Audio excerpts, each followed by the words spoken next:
Now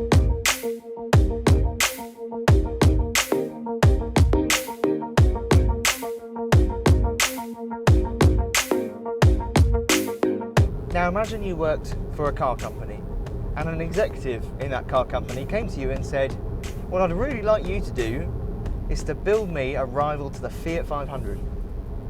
Now I can't predict exactly what you would do if you were in that position, but I know what I would probably do, and what I would probably do would be fall over, weeping, and then pass out. Because the idea of doing that, being presented with that challenge, seems utterly impossible to deal with. That is a huge, huge challenge, and I genuinely think I would just fall over and start to weep. I can't see an alternative. And yet, that is exactly what Suzuki has done with the Ignis. Now, of course, you could argue that the Ignis isn't a Fiat 500 rival at all, and fair play to you if you said that, because Suzuki calls it a compact crossover, Fiat doesn't call the 500 a compact crossover, and Suzuki only wants to sell about 6,000 of these a year in the UK, whereas Fiat sells, I don't know how many thousands and thousands and thousands of 500s. But on the other hand, it's a small car with a quirky design that's aimed at a younger market, and that's what this Suzuki Ignis does. It's a quirky design little car designed to bring younger buyers into the brand. So what do you need to know? Well, engines, that's a good place to start. And you can only get one engine on the Suzuki Ignis, and it's a 1.25 litre petrol 4-cylinder, naturally aspirated. But there is an optional mild hybrid system. Now what does mild hybrid mean? A mild hybrid is essentially a very, very, very tiny little hybrid system that is only there to reduce emissions when you're driving in town and just reduce the stress that the engine is under when you're in stop-start traffic. And it's so small, in fact, that it just weighs 6.2 kilos, so it's really, really tiny. Now the engine alone produces 90 brake horsepower, 88 foot-pounds of torque, 0 to 60 takes 11.8 seconds, and the top speed is 106 miles an hour. Now the hybrid system, on the other hand, produces 2.3 kilowatts of power and 38 foot-pounds of torque. And that's quite an odd measurement, but that's just how it works with electricity, something I know very little about. And you can't add the two figures together, because with hybrid systems, it produces its peak power and torque at different times to the petrol engine, so you can't just add the two together. But what it does do is reduce the 0 to 60 time, so it goes down to 11.4 seconds, and CO2 is cut as well, so it drops from 104 grams per kilometre to 97 grams of CO2 per kilometre. And that is the key bit. That is why there is this mild hybrid system option on the Ignis to reduce CO2 emissions. And for a lot of countries as well, 100 grams per kilometre is the cut-off point for certain tax limits. So to get under 100 is really good going, and it saves you money, so that's why it's there. But there is one final thing to consider with the Ignis, and that is if you go for the hybrid, you've also got the option of adding four-wheel drive, and that's what I've got in here.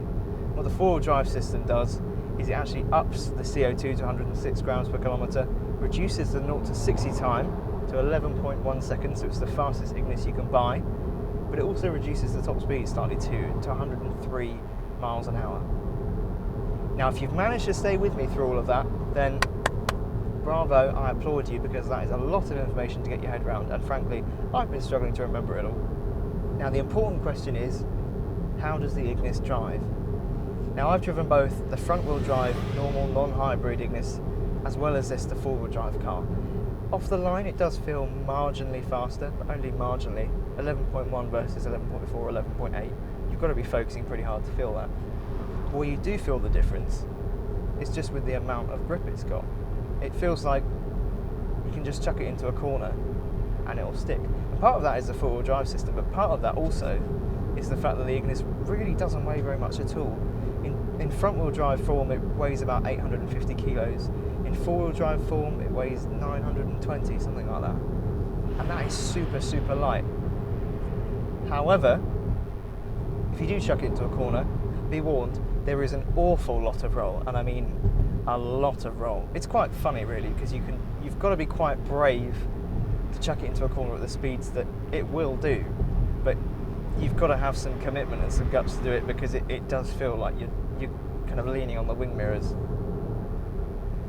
Steering doesn't provide that much feedback, and actually the brake pedal doesn't provide much feedback either, but the pedals themselves They're quite nicely placed. You can heel and toe. Not that many Ignis owners will probably heel and toe, but you can. And the gearbox, actually, 5-speed manual, I'm quite surprised with it. Gearboxes, you can either get a 5-speed automatic or a 5-speed manual.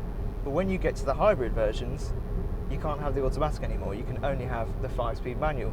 And I quite like that. I like the fact that it's a hybrid with a manual gearbox. It adds something to the experience, and I feel like if you go for the automatic, what fun you can have in this car will just be ruined by the automatic. So I would always stick with the manual gearbox. And I don't know, I just quite like the fact that it's a hybrid with a manual.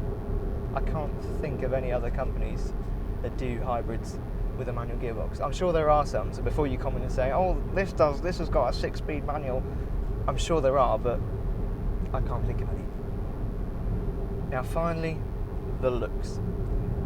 This, I feel, is a reasonably controversial topic. Probably not massively controversial, but at least it's drawn some controversy while I've been driving it. Now there are some design cues on this car that hark back to a car called the WizKid that Suzuki made, I think in 1978. Now if you look towards the back of the car, there are 3 little slashes in the rear bodywork that make it look like this WizKid. And I quite like that. And I also quite like the design from the front end of the car. I think it's a really smart looking car, I really like the look of it. But when you get towards the back, I'm afraid I really am not that keen on it at all. I don't know what it is, it just doesn't look right for some reason. I don't know whether it's the rear lights, I don't know whether it's because it kind of tapers up and in. I don't know, but I'm just not that keen on it. Now, as for the inside, it's kind of a similar story really. There are bits I like and bits I really don't like. Bits I like, for example, it's quite a quirky design in here. Like you've got orange door handles, you've got orange trim down here, which really brightens it up. But what I don't like is, firstly, that centre console part. As we've been sitting here filming, I put my leg against it by accident, and I realised the entire centre console bit down here moves with not very much force at all. That doesn't feel very sturdy. It feels like if I kind of wanted to pull it off, and I was feeling, like I'd had my spinach that morning, I could pull it off. And also, the sat-nav screen in here doesn't work with anything else in here. And it's because Suzuki have brought it in from a separate company, so it's got different fonts on it. It just doesn't look very good. And as well, the buttons that you use are so tiny. I struggle to see them. I'm 23, and I struggle to see those buttons.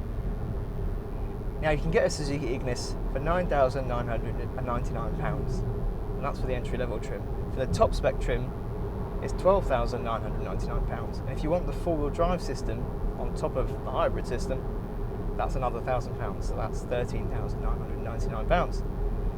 What to make of this car? It's split. It splits my opinion on the outside because I really like the way it looks to the front, less keen on the way it looks at the back. Inside, quirky design, don't like the sat-nav screen, don't like the fact the centre console feels like I pull it off. But I do kind of like it. I know I bang on about it quite often, but I enjoy it when car companies do something because they want to do it and it's got a bit of personality to it.